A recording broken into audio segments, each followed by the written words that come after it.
can't believe it's raining. I mean, we just had this huge snowstorm, and now it starts raining. All of this beautiful snow that I love to enjoy to ski on and to snowshoe on and snowmobile on, it's all going away. It just drives me crazy, these snowstorms that come and then the rain comes and just washes it all away. Well, throughout Lent, we're going to be talking about Jonah. Last week we kind of introduced the story of Jonah. Jonah receives this call from God to go and to preach this message of repentance to the city of Nineveh. It's a city full of Israel's enemies, and Jonah doesn't want to do it. He hangs up on God and rejects him, gets on a boat, wants to go to the other side of the known world, to Tarshish. Jonah doesn't want to have anything to do with God or anything to do with going to Nineveh. Well, as we'll see this week, Jonah, when he's on the boat, he's able to get passage to Tarshish. Jonah is found to be sleeping under the boat, and as he's sleeping, a huge storm comes. The storm just absolutely rocks the boat.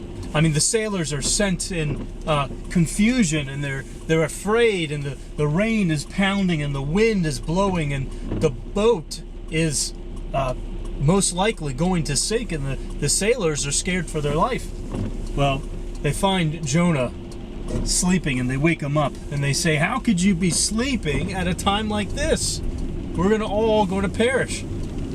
Well, so they start to ask Jonah some questions. You know, who are you? What are you here for? What are you doing?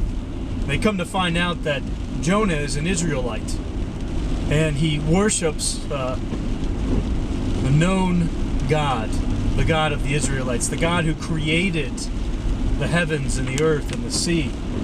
And the sailors become scared, so they all decide to cast lots to see who's responsible for this calamity, this storm. See, in the ancient world, the sailors were very superstitious people. They thought that anything that happened that was bad, it was because someone did something wrong or someone did something evil, and the reason why this thing happened is solely the responsibility of this person. It was kind of a divine retribution.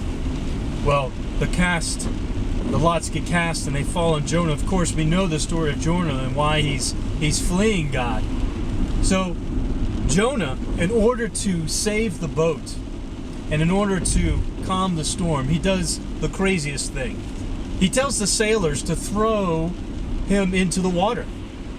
So the sailors pick him up and they throw Jonah into the water, and the sea is rough and the sea is pounding. Jonah could die.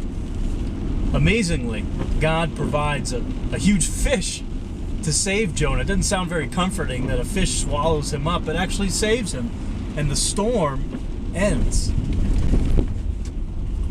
I remember one time I was caught in a storm. It was on Lake George. I was trying to go down the lake as a horrible storm was coming up the lake. Well, as we're on the boat, we could see the approaching storm.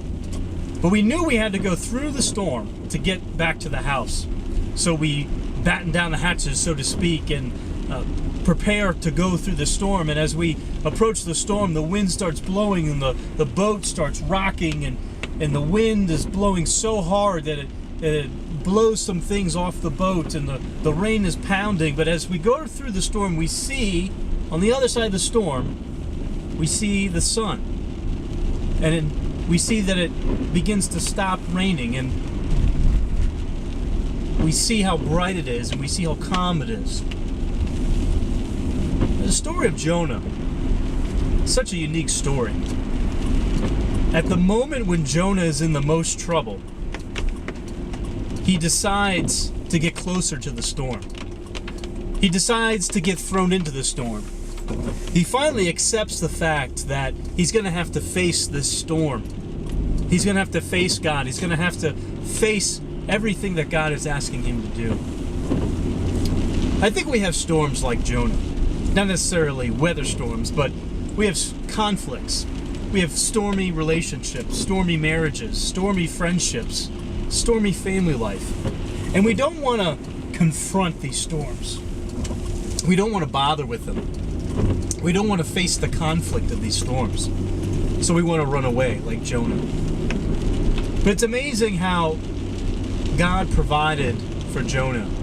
That as he went into the storm, God provided a fish. And as I said before, it doesn't seem very comforting that this fish swallows him and saves him, but it did save him. God provided a way out.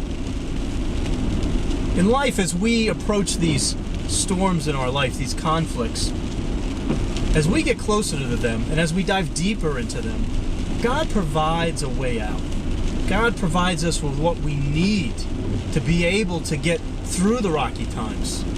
Just as God provided for Jonah, God provides for us. We may not see it at the time and we may not understand it, but God does provide. He provides us safety, He provides us comfort, He provides us with salvation. May you, in this season of Lent, begin to come to know the salvation and the security that God provides. May you come to know the safety. It might be in small ways, it might be in big ways. But it's my prayer that as we go deeper into the story with Jonah, that you will begin to see how God comforts us and surrounds us with His love. It is my prayer that you will experience that love and experience the grace and salvation that God gives us.